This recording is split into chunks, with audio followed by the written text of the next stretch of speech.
নমস্কার দর্শক, আমি রুজিনা রয়েছি আপনাদের সঙ্গে। আপনাদেরকে জানিয়ে রাখতে চাইবো বামফ্রন্টের লোকসভা কেন্দ্রের প্রার্থী লিস্ট এই মুহূর্তে আমার হাতে এসেছে। কে কে প্রার্থী হলো আমরা প্রত্যেকেই জানতে আগ্রহী ছিলাম। কোথায় কাকে দেয়া হলো, নতুন মুখ কতগুলো এলো বা পুরনো মুখ কতগুলো রইলো, কাদের উপর আস্থা রাখতে চলেছে বাম, কাদের উপর আস্থা রেখে ভরসা রেখে তারা লড়াই করতে চায়। আপনাদেরকে প্রথমেই জানিয়ে রাখতে চাইবো, আপনারা জানেন বঙ্গ টিভির দুজন প্যানেলিস্ট এই মুহূর্তে যারা টিকিট পেয়েছেন, সব্যসাচী চ্যাটার্জি, সৃজন ভট্টাচার্য এবং সায়ন ব্যানার্জি, কাকে কোথায় দেওয়া হলো। হাওড়া থেকে দেওয়া হয়েছে সব্যসাচী চ্যাটার্জিকে, সায়নকে দেওয়া হয়েছে তমলুক থেকে। আপনাদেরকে আগেই জানিয়ে রাখি যে অভিজিৎ গঙ্গোপাধ্যায় আমরা ব্রেকিং করেছিলাম, তিনিই তমলুক থেকে প্রার্থী হবেন। আমাদের বঙ্গ টিভির ব্রেকিং, তিনি বিজেপিতে যাবেন আগেই আপনাদেরকে জানিয়ে দিয়েছিলাম। এমনকি অর্জুন সিং যখন ব্রিগেডের মঞ্চে বসেছিল তখনও বলে দিয়েছিলাম অর্জুন সিং বিজেপিতে যাবে। দেখলেন তো আজকে অর্জুন সিং, আমাদের বঙ্গ টিভির সূত্র মারফত যে খবরগুলো আসে কখনো মিথ্যে হয় না, আজকে অর্জুন সিং বিজেপিতে জয়েন করলো। আমরা আপনাদেরকে কতদিন আগে ব্রেক করেছিলাম। ঠিক দেখা যাচ্ছে অভিজিৎ গাঙ্গুলির এগেনস্টে দেওয়া হয়েছে সায়ন ব্যানার্জিকে এবং দেবাংশু ভট্টাচার্যকে শাসক দলের তৃণমূল কংগ্রেসের। সায়নী ঘোষ, আপনাদেরকে বলে দিই, সায়নী ঘোষকে দেওয়া হয়েছে যাদবপুরে অনির্বাণ গাঙ্গুলি বিজেপির প্রার্থী। সায়নী ঘোষ যেদিন লিস্ট বার হলো, যাদবপুরে যেদিন লিস্ট বেরিয়েছে সেদিন আপনাদেরকে সায়নী ঘোষের অপোজিটে সৃজন ভট্টাচার্য, তার প্রতিক্রিয়া নিয়েছিলাম। আপনারা প্রত্যেকেই শুনেছিলেন যে সৃজন ভট্টাচার্য কি প্রতিক্রিয়া দিয়েছিল সায়নীর এগেনস্টে। আপনাদেরকে সেদিনই আমরা আভাস দেওয়ার চেষ্টা করেছিলাম, সৃজন ভট্টাচার্যের সেদিনই প্রতিক্রিয়া নেওয়ার চেষ্টা করেছিলাম, আপনাদেরকে দেখিয়ে দিয়েছিলাম। বঙ্গ টিভির সূত্র কখনো বৃথা যায় না। আপনারা যদি ভরসা রাখেন বঙ্গ টিভির উপর, আপনাদেরকে এক্সক্লুসিভ আগেই 7 দিন আগে অন্তত আপনাদেরকে খবর দেওয়ার চেষ্টা করব, আর সেটা মিলে যাবে। এইরকম না আজকে বললাম আজ আর কালকে মিললো না, এই খবর বঙ্গ টিভি দেয় না। আরো আপনাদেরকে জানিয়ে রাখতে চাইছি, সব্যসাচী চ্যাটার্জিকে দেওয়া হয়েছে হাওড়া থেকে কারা প্রতিদ্বন্দ্বিতা করছে? তৃণমূল কংগ্রেসের প্রতিদ্বন্দ্বী হচ্ছেন প্রসূন বন্দ্যোপাধ্যায়, যার বিরুদ্ধে একাধিক ক্ষোভ উগড়ে দিয়েছিলেন মুখ্যমন্ত্রীর ভাই বাবুল ব্যানার্জি। আপনারা জানেন তার জন্য মুখ্যমন্ত্রী বলেছেন ভাইয়ের সাথে সম্পর্ক ছিন্ন করে দিয়েছেন। কালকেই সব্যসাচী চ্যাটার্জির প্রতিক্রিয়া আপনাদেরকে বঙ্গ টিভিতে আমরা দেখিয়েছিলাম। সেই সব্যসাচী চ্যাটার্জিকে দেওয়া হয়েছে হাওড়া থেকে। অপরদিকে রয়েছে বিজেপির প্রার্থী যতীন চক্রবর্তী, যিনি ডক্টরেট। আরো আপনাদেরকে জানিয়ে রাখতে চাইবো দীপশিতা ধরকে কোথায় দেওয়া হয়েছে? শ্রীরামপুর, যেখানে কল্যাণ ব্যানার্জি প্রার্থী রয়েছেন অলরেডি। কল্যাণ ব্যানার্জি শাসক দলের প্রার্থী রয়েছেন, বিজেপিটা এখনো ঘোষিত হয়নি। তারপর আপনাদেরকে সাইরা সাহা হালিম, তিনি দক্ষিণ কলকাতা থেকে প্রতিদ্বন্দ্বিতা করবেন, যিনি বালিগঞ্জে এর আগে বাবুল সুপ্রিয়র বিপরীতে দাঁড়িয়েছিলেন। বাবুল সুপ্রিয় প্রার্থী ছিলেন তৃণমূল কংগ্রেসের, আর কেয়া ঘোষ ছিলেন অপরদিকে। আরো আপনাদেরকে জানিয়ে রাখি সুজন চক্রবর্তী, পুরনোর উপরও ভরসা রাখলো বামফ্রন্ট, পুরনো মুখের উপর ভরসা বামফ্রন্টের। সুজন চক্রবর্তীকে দেওয়া হলো কোথা থেকে? দমদম থেকে সুজন চক্রবর্তীকে দেওয়া হলো। সৃজন ভট্টাচার্যের কথা তো আপনাদেরকে বললাম। আরো কৃষ্ণনগর থেকে এস এম সাদিকে দেওয়া হলো কৃষ্ণনগর থেকে, মহুয়া মৈত্রর অপোজিটে, যেখানে বিজেপি এখনো পর্যন্ত প্রার্থী ঘোষণা করেনি। জলপাইগুড়ি থেকে দেবরাজ বর্মনকে দেওয়া হয়েছে। আরো আপনাদেরকে জানিয়ে রাখবো বাঁকুড়া থেকে নীলাঞ্জন দাশগুপ্ত, শীতল কৈতব্যকে বিষ্ণুপুর থেকে দেওয়া হয়েছে। বর্ধমান পূর্ব থেকে নীরব খাঁ। মোটামুটি 12টি আসনে বামফ্রন্টের প্রার্থী লিস্ট ঘোষণা হয়েছে ইতিমধ্যেই। 12টি আসনে বামফ্রন্ট প্রার্থী লিস্ট ঘোষণা করেছে। দর্শক একটা জিনিস, 13টি আসনে প্রার্থী ঘোষণা করেছে বামফ্রন্ট, 13টি আসনে বামফ্রন্ট প্রার্থী ঘোষণা করেছে। দর্শক একটা জিনিস, আমি বামফ্রন্টের প্রার্থী তালিকাটা দেখলাম, নতুন চমক শুধুমাত্র সুজন চক্রবর্তী কলকাতায়, দমদমে সুজন চক্রবর্তীকে দেওয়া হয়েছে।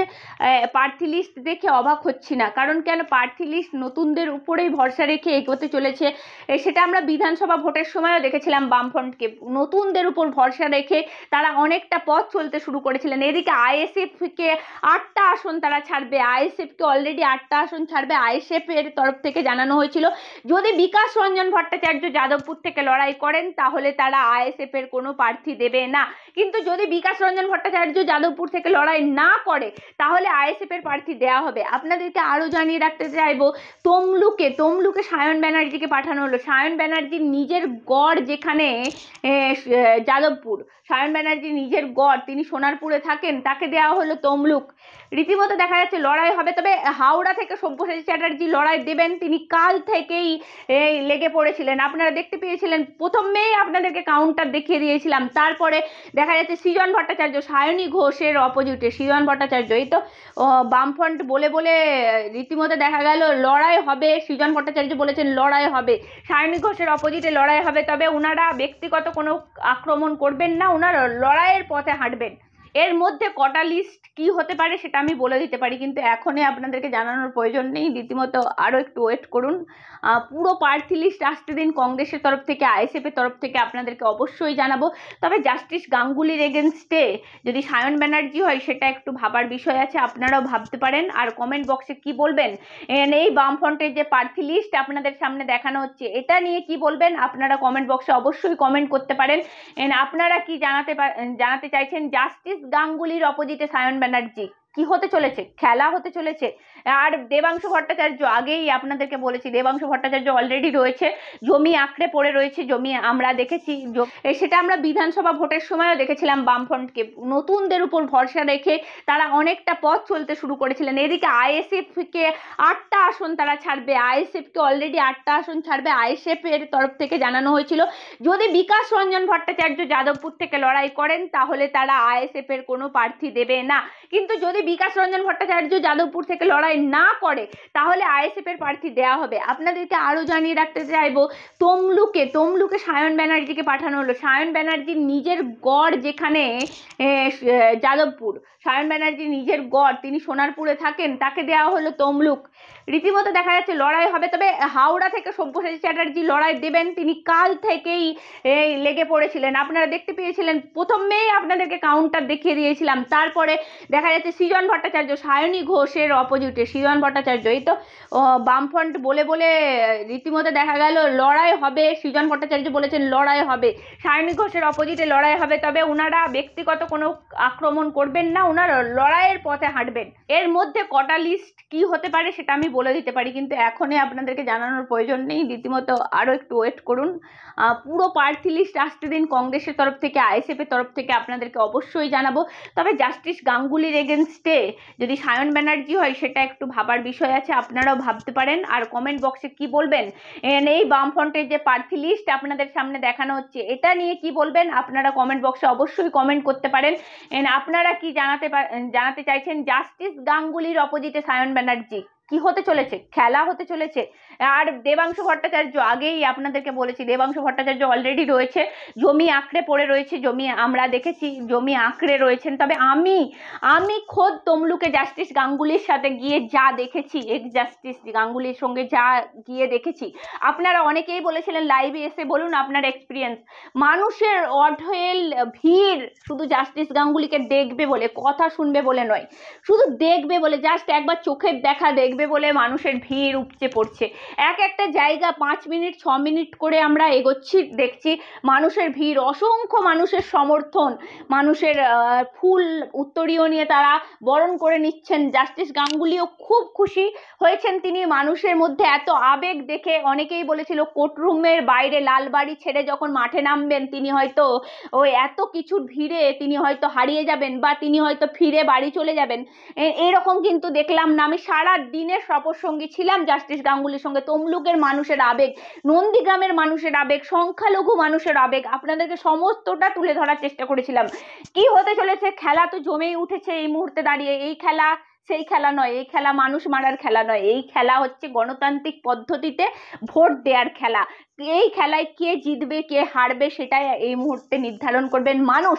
মানুষের হাতেই রয়েছে কাঠি, চাবিকাঠিটা মানুষের হাতে, মানুষ চাইলে সবকিছু করতে পারে। আপনারাও কমেন্ট বক্সে আপনাদের মতামত জানান। আজকের যে বামফ্রন্টের প্রার্থী লিস্ট তার সঙ্গে তৃণমূল কংগ্রেসের প্রার্থী লিস্ট মিলিয়ে একবার দেখবেন নাকি হাড্ডাহাড্ডি কতটা হবে, কে কত পার্সেন্টে এগিয়ে যেতে পারে, জানান কমেন্টে। সায়ন ব্যানার্জি বলছেন? বলছি তমলুকে আপনি একদম নতুন মুখ, তমলুকে ভরসা এই মুহূর্তে হেভি ওয়েট লড়াই হবে, সেখানে দেখা যাচ্ছে যে হাড্ডাহাড্ডি। এখনো পর্যন্ত বলতে পারি আপনার অপোজিটে দেবাংশু ভট্টাচার্য, শাসক দলের প্রার্থী। কি বলবেন, কিভাবে দেখছেন? লড়াইয়ের ময়দান যেমন হয় তেমন ভাবেই দেখছি, আলাদাভাবে দেখবার কোনো জায়গা নেই, অবকাশও নেই। তৃণমূলকে হারাতে হবে, তার সাথে বিজেপিকেও হারতে হবে। না, দেবাংশুর অপোজিটে একদম সায়ন ব্যানার্জি, যে দেবাংশু নিয়ে কথাই বলতে চাইতো না, সায়ন ব্যানার্জি। এখনো বলছি না তো, তৃণমূল তার যে নীতি, যে নীতির ফলে রাজ্যের মানুষ অসুবিধায় পড়েছে, রাজ্যের বেকার যুবক কষ্টের মধ্যে পড়েছে, তার বিরুদ্ধে লড়াই। সেই লড়াই লড়তে নেমেছি। বিজেপি সামগ্রিকভাবে দেশে যে নীতি গ্রহণ করেছে তার ফলে মানুষের অসুবিধা বেড়েছে, তার ফলে মানুষের কষ্ট বেড়েছে, যন্ত্রণা বেড়েছে, তার বিরুদ্ধে লড়াই। সেই লড়াইতে কোন ব্যক্তি দাঁড়ালো না দাঁড়ালো ডাজন্ট ম্যাটার। বলছি দেবাংশু ভট্টাচার্য যার খেলা হবে জনক একদম, তার এগেনস্টে সায়ন ব্যানার্জি, সায়ন ব্যানার্জির কি তোপ থাকবে? কোনো তোপ নেই, লড়াই হবে, লড়াইয়ের ময়দানে দেখা হবে, লড়াইয়ের ময়দানে শেষ অবধি লড়াই হবে। না, আমি বলছি সায়নদা কোন বিষয়টাকে আগে রেখে লড়াই করতে চেষ্টা করবে, আর তমলুক তোমার গড় নয়, একদম নতুন জায়গা। এখন বিষয় হচ্ছে যে নতুন গড় বলে আমাদের কাছে কিছু হয় না, আমরা যারা 365 দিনের রাজনীতির কর্মী, কখনোই হয় না। ফলত আমাদের কথা খুব স্পষ্ট এবং খুব পরিষ্কার। মানুষের নীতি, মানুষের জননীতি, জনজীবনে যে নীতি প্রভাব ফেলেছে, পেট্রোলের দাম, ডিজেলের দাম, রান্নার গ্যাসের দাম, জিনিসপত্রের দাম, এই সব কিছু সামগ্রিকভাবে যেভাবে বেড়েছে, এই সব কিছুর বিরুদ্ধে মানুষের জনমতকে আমরা এক করবার লড়াই করব। বলছি সায়নদা আগে থেকে জানতেন তমলুকেই দেয়া হচ্ছে না? দেখতে পেলেন আজকে প্রেস কনফারেন্সে, সত্যি বলবেন? না না, পার্টি যোগাযোগ করেছিল, সেটা পার্টির আভ্যন্তরীণ বিষয়। সিপিআইএম মনোনয়ন দিয়েছে, যে সিপিআইএম একটা ন্যাশনাল পার্টি, একটা ন্যাশনাল বামপন্থী দল, ফলত সেই দল মনোনয়ন দিয়েছে তমলুকের মতো জায়গা থেকে। না, আপনাকে দলের কাছে প্রথমেই কি বলা হয়েছিল যে আপনাকে তমলুকে দেয়া হচ্ছে না, আপনাকে প্রার্থী করা হবে? কোন কথাটা বলা হয়েছে? এটা খুব কনফিডেন্সিয়াল, কিন্তু পার্টি বলেছিল তৈরি থাকতে প্রার্থী হওয়ার জন্য। তারা কি বলছে, বাড়ির লোকের কি প্রতিক্রিয়া? একদম তমলুকে যাবে, লড়াই করবে, এই নতুন বিয়ে হয়েছে, একদম কি বলছে সহধর্মিণী থেকে মা, কি বলছে সবাই? আমার সাথে এখনো কারোর কথা হয়ে ওঠেনি সেই অর্থে, কিন্তু আমার সহধর্মিণী এবং আমার মা, আমার গোটা পরিবার রাজনৈতিক পরিবার। আমার বাবা রাজনীতি করতেন, সিপিআইএম এর পার্টি মেম্বার ছিলেন, পঞ্চায়েত প্রধান ছিলেন দীর্ঘ সময়।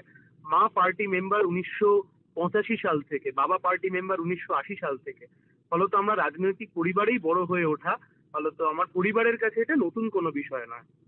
বলছি সায়নদা, সবাই বলছিল যে সূত্র মারফত আমরা যা খবর পেয়েছি বা বঙ্গ টিভি যা ব্রেক করেছে, যে তমলুকে দেয়া হচ্ছে অভিজিৎ গঙ্গোপাধ্যায়কে।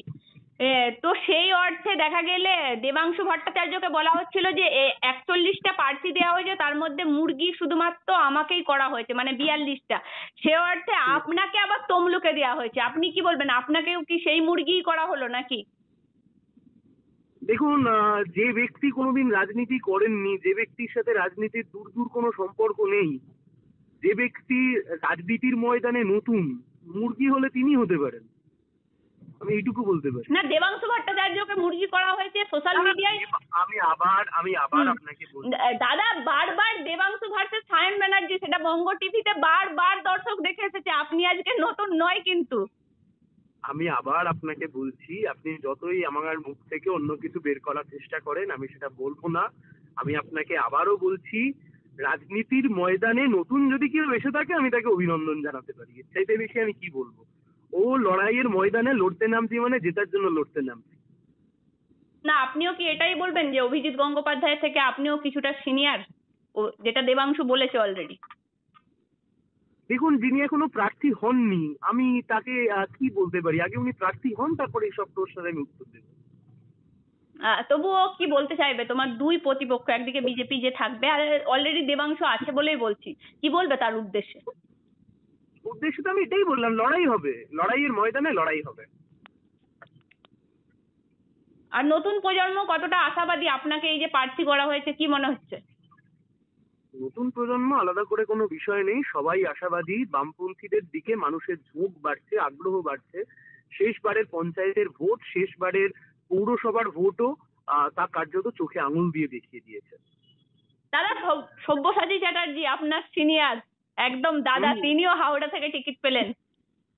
হ্যাঁ, আমাকে তো সব্যসাচীরা বলেনি যে সব্যসাচীরা ক্যান্ডিডেট হচ্ছে। আমি তো জানলাম কমরেড বিমান বসু যখন প্রেস কনফারেন্স করছিলেন, আমার সাথে এখনো সব্যসাচীদার কথা হয়নি। অভিনন্দন সব্যসাচীদাকেও। ধন্যবাদ দাদা, আপনাকে অসংখ্য The আমাদের person সময় you দিয়েছেন। are speaking with